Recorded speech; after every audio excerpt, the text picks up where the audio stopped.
ക്ഷേമ പെൻഷൻ തെരഞ്ഞെടുപ്പ് കാലത്തെ കൈക്കൂലിയാണെന്ന് പറഞ്ഞ KPCC വേണുഗോപാലിന് മറുപടിയുമായി ധനമന്ത്രി KN ബാലഗോപാൽ രംഗത്ത്. ഒരു രാഷ്ട്രീയ നേതാവും പറയാൻ പാടില്ലാത്ത പരാമർശമാണ് KC വേണുഗോപാൽ നടത്തിയത് എന്ന് മന്ത്രി പറഞ്ഞു. കേരളത്തിൽ ക്ഷേമ പെൻഷൻ വാങ്ങുന്ന 62 ലക്ഷത്തോളം വരുന്ന ആളുകൾ മണ്ടന്മാരല്ല എന്നും ജനങ്ങളെ വില കുറച്ച് കാണാമോ എന്നും KN ബാലഗോപാൽ ചോദിച്ചു. നിലമ്പൂരിൽ UDFന്റെ തെരഞ്ഞെടുപ്പ് കൺവെൻഷനിൽ സംസാരിക്കുന്നതിനിടെയായിരുന്നു ക്ഷേമ പെൻഷനെതിരെ KC വേണുഗോപാൽ പരാമർശം നടത്തിയത്. തെരഞ്ഞെടുപ്പിൽ കാലത്തെ കൈക്കൂലിയായാണ് ക്ഷേമ പെൻഷൻ എന്നായിരുന്നു KC വേണുഗോപാൽ പറഞ്ഞത്. KC വേണുഗോപാലിൻ്റെ പരാമർശത്തിനിടെ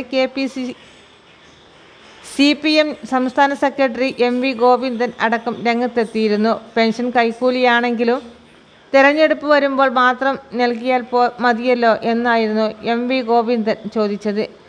കോൺഗ്രസിൻ്റെ കാലത്ത് 30 ലക്ഷം പേർക്ക് വെറും 600 രൂപയാണ് പെൻഷനായി നൽകിയിരുന്നത് എന്നും LDFന്റെ കാലത്ത് ഇത് 1600 രൂപയായെന്നും MV ഗോവിന്ദൻ പറഞ്ഞു. എല്ലാവിധ വാർത്തകൾക്കും വിശേഷങ്ങൾക്കുമായി ഈ ചാനൽ സബ്സ്ക്രൈബ് ചെയ്യുവാൻ മറക്കല്ലേ.